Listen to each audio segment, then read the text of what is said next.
US. President Donald ട്രംപിന്റെ കൂട്ടം നാടുകടത്തൽ പദ്ധതി അവസാന ഘട്ടത്തിലേക്ക് കടക്കുന്ന വേളയിലും ഇനിയും നിരവധി അനധികൃത കുടിയേറ്റക്കാർ യു.എസിൽ തന്നെ ഉണ്ട് എന്ന വിവരങ്ങൾ പുറത്ത്. അനധികൃതമായി യു.എസിൽ കടന്ന ആളുകളോട് പലതവണ യു.എസ് വിടാൻ ആഹ്വാനം നൽകിയിട്ടും അവർ പോകാൻ തയ്യാറാകുന്നില്ല. അനധികൃതമായി യു.എസിൽ വന്ന് നിരവധി ആളുകളെ നാടുകടത്തപ്പെട്ടതായും നിയമം എല്ലാവർക്കും ഒരുപോലെയാണെന്നാണ് ട്രംപ് ഭരണകൂടം വ്യക്തമാക്കുന്നത്. പലതവണ കുടിയേറ്റക്കാർക്ക് മുന്നറിയിപ്പുകൾ നൽകിയിട്ടും ഇനിയും പോകാത്ത ആളുകളുണ്ടെങ്കിൽ പ്രതിദിനം പിഴ ചുമത്തുന്ന രീതിയിലേക്ക് കടക്കുമെന്നാണ് ട്രംപ് ഇപ്പോൾ ആഹ്വാനം ചെയ്തിരിക്കുന്നതും. അമേരിക്ക വിട്ടുപോകാത്ത കുടിയേറ്റക്കാർക്ക് നാടുകടത്തൽ ഉത്തരവുകൾ പ്രകാരം ഒരു ദിവസം $998 വരെ പിഴ ചുമത്താനും പണം നൽകിയില്ലെങ്കിൽ അവരുടെ സ്വത്തുക്കൾ കണ്ടുകെട്ടാനുമാണ് ട്രംപ് ഭരണകൂടം പദ്ധതിയിട്ടിരിക്കുന്നത്. അനധികൃത കുടിയേറ്റക്കാർക്കെതിരെ 1996 ഈ പിഴ ചുമത്തുന്ന നിയമം നടപ്പിലാക്കിയത്. തുടർന്ന് 2018 ട്രംപിന്റെ ആദ്യ ഭരണകാലത്താണ് ഇത് ആദ്യമായി നടപ്പിലാക്കിയതും. 5 വർഷം വരെ മുൻകാല പ്രാബല്യത്തോടെ പിഴകൾ ഉപയോഗിക്കാൻ ട്രംപ് ഭരണകൂടം പദ്ധതിയിട്ടിരുന്നു.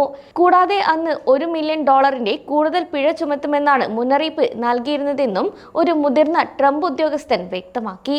എന്നാൽ 2025 വരുമ്പോൾ പിഴ അടക്കാത്ത കുടിയേറ്റക്കാരുടെ സ്വത്തുക്കൾ കണ്ടുകെട്ടുന്ന കാര്യം കൂടെ ട്രംപ് ഭരണകൂടം പരിഗണിക്കുന്നുണ്ട്.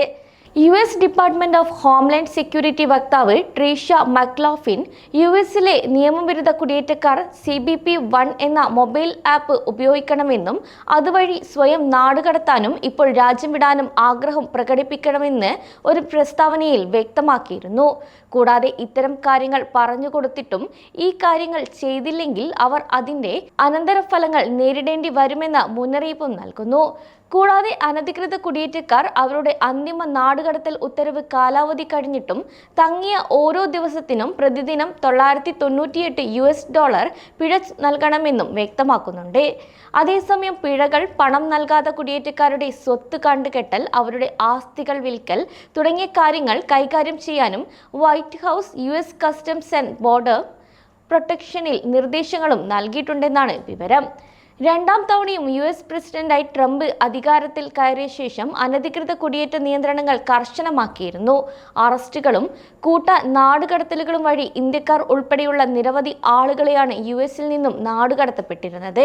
ഇമിഗ്രേഷൻ ജഡ്ജി പുറത്തുവിട്ട കണക്കുകൾ പ്രകാരം ഏകദേശം 1.4 ദശലക്ഷം കുടിയേറ്റക്കാർക്ക് ഇനി പിഴ ചുമത്താൻ പോകുന്നുവെന്നും വ്യക്തമാണ്. 1996 നിയമം ഉപയോഗിച്ച് ട്രംപ് തന്റെ ആദ്യ ഭരണകാലത്ത് പള്ളികളിൽ അഭയം തേടിയ 9 കുടിയേറ്റക്കാർക്കെതിരെയാണ് പിഴ ചുമത്തുന്ന നടപടി ആരംഭിച്ചത്. അന്ന് ലക്ഷക്കണക്കിന് ഡോളറാണ് പിഴ ചുമത്തിയതും. തുടർന്ന് ഭരണകൂടം പിഴകൾ പിൻവലിക്കുകയായിരുന്നു. എന്നാൽ കോടതി രേഖകൾ പ്രകാരം കുറഞ്ഞത് 4 കുടിയേറ്റക്കാർക്കെതിരെ ഒരാൾക്ക് ഏകദേശം $60,000 എന്ന ചെറിയ പിഴ ചുമത്തിയെന്ന റിപ്പോർട്ടുകളും നേരത്തെ പുറത്തുവിട്ടിരുന്നു. പ്രസിഡന്റ് ജോ ബൈഡൻ 2021 അധികാരമേറ്റപ്പോൾ ഇതുമായി ബന്ധപ്പെട്ട നയങ്ങൾ പിൻവലിക്കുകയായിരുന്നു. കുടിയേറ്റക്കാർക്കും അവരുടെ പിന്തുണക്കാർക്കും പിഴകളെ കോടതിയിൽ ചോദ്യം ചെയ്യാൻ കഴിയുമെന്നും എന്നാൽ ഭീഷണിക്ക് മാത്രം ഭയാനകമായ ഫലമുണ്ടാക്കാൻ കഴിയുമെന്നും ബൈഡൻ കീഴിലുള്ള ICE നയതന്ത്ര ഉദ്യോഗസ്ഥൻ വ്യക്തമാക്കി. കൂടാതെ നിയമം നടപ്പിലാക്കുക എന്നതല്ലാതെ അവരുടെ ലക്ഷ്യം മറിച്ച് സമൂഹങ്ങളിൽ ഭയം വളർത്തുക എന്നതാണെന്നും അദ്ദേഹം പറഞ്ഞിരുന്നു. അതേസമയം അന്തിമ നാടുകടത്തൽ ഉത്തരവുകൾ പാലിക്കാത്ത കുടിയേറ്റക്കാർക്കെതിരായ നിർദ്ദിഷ്ട സ്വത്തുക്കൾ കണ്ടുകെട്ടൽ യു.എസ്. പൗരന്മാരെയോ അവരുടെ വീടുകളിലെ സ്ഥിരം താമസക്കാരെയോ ബാധിച്ചേക്കാം എന്ന ചില സൂചനകളും പുറത്തു വരുന്നുണ്ട്. കൂടാതെ നിയമപരമായ പദവിയോ താൽക്കാലിക പരിരക്ഷയോ ഇല്ലാതെ ഏകദേശം 10 ദശലക്ഷം കുടിയേറ്റക്കാർ ചില സ്ഥലങ്ങളിൽ യു.എസ്. പൗരന്മാരായോ സ്ഥിര താമസക്കാരുമായോ താമസിക്കുന്നുണ്ട് എന്നാണ് ഇമിഗ്രേഷൻ അഭിഭാഷക ഗ്രൂപ്പായ FWD വ്യക്തമാക്കുന്നത്.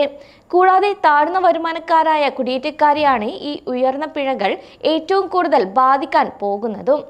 അനധികൃത കുടിയേറ്റക്കാരുള്ള 26% കുടുംബങ്ങൾക്കും ഫെഡറൽ ദാരിദ്ര്യരേഖയ്ക്ക് താഴെയാണ്.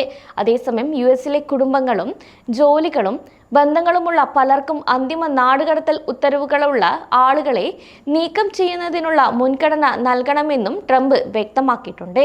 കൂടാതെ പിഴകൾ ഈടാക്കുന്നതിനുള്ള ആരംഭ തീയതി ഇതുവരെ വ്യക്തമല്ല.